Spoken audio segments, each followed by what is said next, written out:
சும்மா பேசி தான் பார்ப்போமே என்ன நடக்குதுன்னு. எல்லாரும் சொல்கிறாங்க மனுஷன் வாழ்க்கை அவன் பிறந்ததுலேருந்து சாகிற வரைக்கும் ஒரு தொடர்ச்சியான பயணம்னு சொல்கிறாங்க. இது உங்களுக்கு புரியுதுங்களா? மனுஷன் குழந்தையாக பிறந்து அப்புறமா இளமை உடையவனாக மாறி அப்புறம் கல்யாணம் பண்ணிக்கிட்டு குழந்தை குட்டியெல்லாம் பெற்றுக்கிட்டு அதுக்கப்புறம் அவன் வாழ்க்கையில் முதுமையை நோக்கி பயணம் பண்ணி முதுமைக்கு அப்புறமா அவனுக்கு இந்த வாழ்க்கையோட முடிவு பயணம் வருது. இப்படி தான் சொல்கிறாங்க. இதுதான் வாழ்க்கை பயணம் அப்படின்னு சொல்கிறாங்க. பிறப்பு முதல் இறப்பு வரைக்கும் ஒரு மனுஷனோட வாழ்க்கை பயணம் இப்படி தான் நிகழுதுன்னு சொல்கிறாங்க. இந்த பயணத்தில் மனிதர்கள் என்ன பண்ணுறாங்கன்னா பலவேறு நிலைகளை கடந்து வராங்க. எப்படி? ஜாலியாக குழந்தை பருவத்தில் இருக்கிறாங்க, ஜாலியாக பேசிக்கிட்டு இருக்காங்க, விளையாடிக்கிட்டு இருக்காங்க, அம்மா அப்பா ஜாலியாக சிரித்து பேசிக்கிட்டு இருக்காங்க. குழந்தை பருவம். அந்த குழந்தை பருவத்தை விட்டு நீங்கள் கொஞ்சம் படிக்கிற ஸ்டேஜுக்கு வந்தீங்கன்னா உடனே உங்களை கூட்டின்னு போய் என்ன பண்ணுறாங்கன்னா ஒரு எல்கேஜிலேயோ ஒரு யூகேஜிலேயோ சேர்த்து விட்றாங்க. இப்போ நீங்கள் என்ன பண்ணுறீங்க? வெளி உலக கல்வியை கற்றுக்க ஆரம்பிக்கணும். இப்படி தான் வாழ்க்கை தொடர்ந்து என்ன பண்ணுதுன்னா இப்போ அப்பா அம்மாவை பிரிஞ்சு டீச்சருங்கிட்ட ஆசிரியர்கள்கிட்டயோ இல்லை ஆசிரியர்கள்கிட்டயோ ஸ்கூலில் போய் நீங்கள் என்ன பண்ணுறீங்கன்னா இப்போது உங்களுடைய மொழி அறிவை வளர்த்துக்கிறதுக்காக அவங்க சொல்லித்தராங்க. இந்த மாதிரி வாழ்க்கை அடுத்த ஸ்டேஜுக்கு நகருது. இந்த ஸ்டேஜிலேருந்தும் கூட நீங்கள் இன்னும் கொஞ்சம் நகர்ந்து போய் திரும்ப என்ன பண்ணுறீங்கன்னா படிக்கிற ஸ்டேஜுக்கு வரீங்க. இந்த மொழியை உங்களுக்கு சொல்லி கொடுக்குற ஆசிரியர்கள் இந்த எழுத்துக்கள் இதெல்லாம் எழுதி பழகி வைக்கிறாங்க. மொழியோட எழுத்துக்களை நீங்கள் தமிழ் படித்தாலும் சரி, ஆங்கிலம் படித்தாலும் சரி, இந்த மொழியோட எழுத்துக்களை உங்களுக்கு மனப்பாடம் பண்ண வச்சு உங்கள் மூளையில் பதிய வைக்கிறாங்க.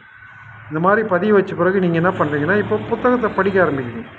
இப்போ புத்தகத்தை படிக்க ஆரம்பித்த உடனே என்ன பண்ணுறீங்கன்னா அடுத்த ஸ்டேஜுக்கு உங்களை தயார் பண்ணுறாங்க ஆசிரியர்கள். எப்படி தயார் பண்ணுறாங்க? உங்களுக்கு எக்ஸாம் வைக்கிறாங்க.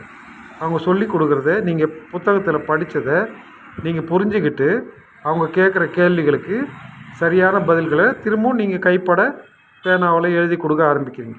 இது மாதிரி எழுதி கொடுக்கும்போது இது பரீட்சைன்னு சொல்கிறாங்க. இந்த மாதிரி பரீட்சையில் நீங்கள் பாஸ் பண்ணிங்கன்னா தான் அடுத்த வகுப்புக்கு உங்களை மேலும் சேர்த்து விடுவாங்க. இல்லைன்னா கஷ்டம்தான். இப்படி தான் உங்கள் வாழ்க்கையில் அடுத்த ஸ்டேஜ் ஆரம்பமாகும். இப்போ நீங்கள் படிக்க கற்றுக்கிட்டீங்க, எழுத கற்றுக்கிட்டீங்க. இப்படி படித்து என்ன பண்ணுறீங்கன்னா பொது அறிவை வளர்த்துக்கிறீங்க மற்றும் தொழில் ரீதியான கல்விக்கான படிப்பையும் வளர்த்துக்கிறீங்க. இப்படி வளர்ந்து நீங்கள் பெரிய ஆளாகி என்ன பண்ணுறீங்கன்னா அடுத்து காலேஜ் போகிறீங்க. காலேஜ் படித்து ஒரு தொழில் ரீதியான படிப்போ வேறு ஏதாவது ஒரு படிப்பை படித்து முடிச்சுட்டு என்ன பண்ணுறீங்க அதுக்கு தகுந்த வேலையை தேடி போகிறீங்க. இது அடுத்த ஸ்டேஜ்.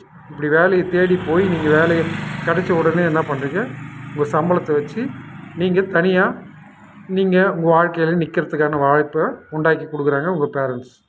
இப்போ உங்கள் காலிலே நின்று நீங்கள் உங்கள் உழைப்பை நம்பி வாழ முடியுது அப்படின்ற நிலைமை வரும்போது என்ன பண்ணுறாங்கன்னா உங்களுக்கு ஒரு கல்யாணத்தை பண்ணி வைக்கிறாங்க.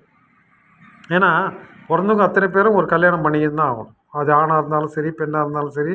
ஏன்னா அடுத்த ஜென்ரேஷன் நீங்கள் உண்டாக்கி கொடுக்கணும் இல்லையா? அடுத்து உங்களுடைய குழந்தைகளை உற்பத்தி பண்ணணும். அதாவது உங்கள் குழந்தைய பெற்றுக்கணும் நீங்கள். அதனால் உங்களுக்கு கல்யாணம் பண்ணி வைக்கிறாங்க. இப்போ அந்த கல்யாண வாழ்க்கை தொடருது.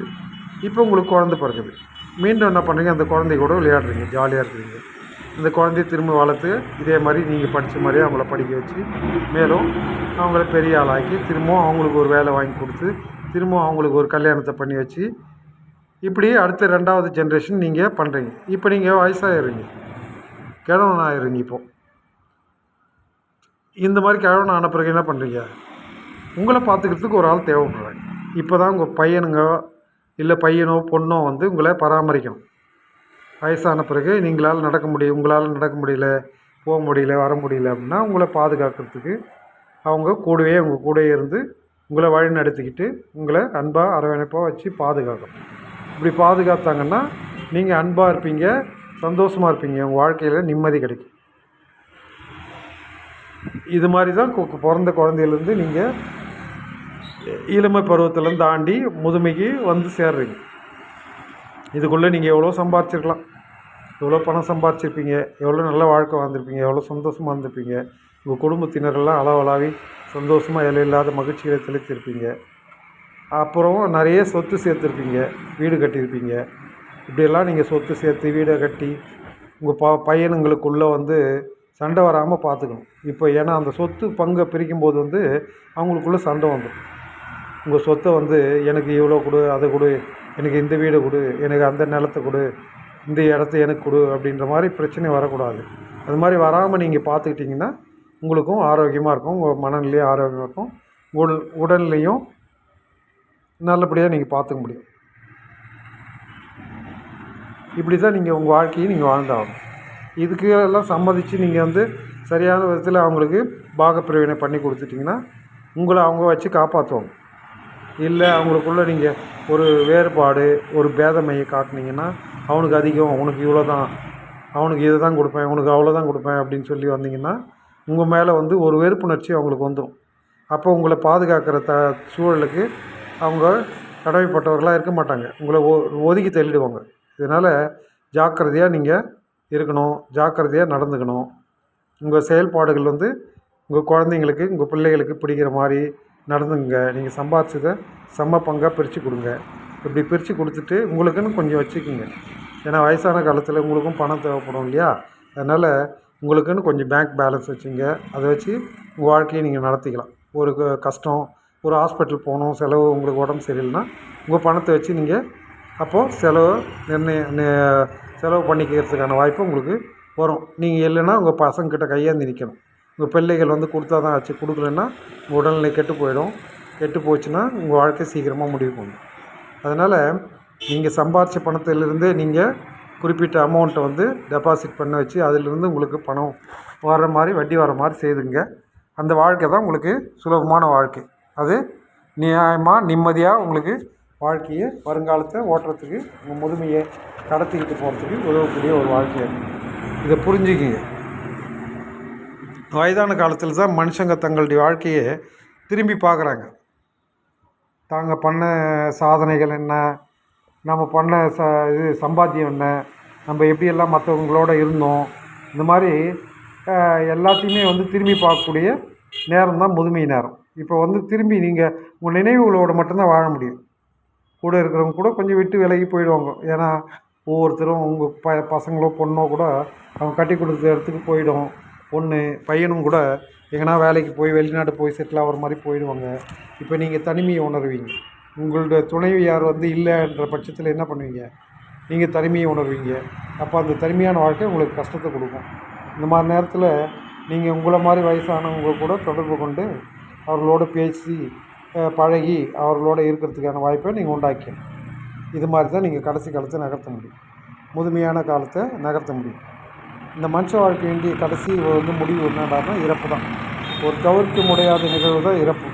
அதை நீங்கள் கண்டிப்பாக ஏற்றுக்கிட்டு தான் ஆகணும். ஏன்னா உங்களுக்கு மட்டும் இல்லை, எல்லாருக்குமே அதுதான். உலகத்தில் பிறந்த அனைவரும் ஒரு நாள் மண்ணோடு மண்ணாக தான் மக்கி போகணும்.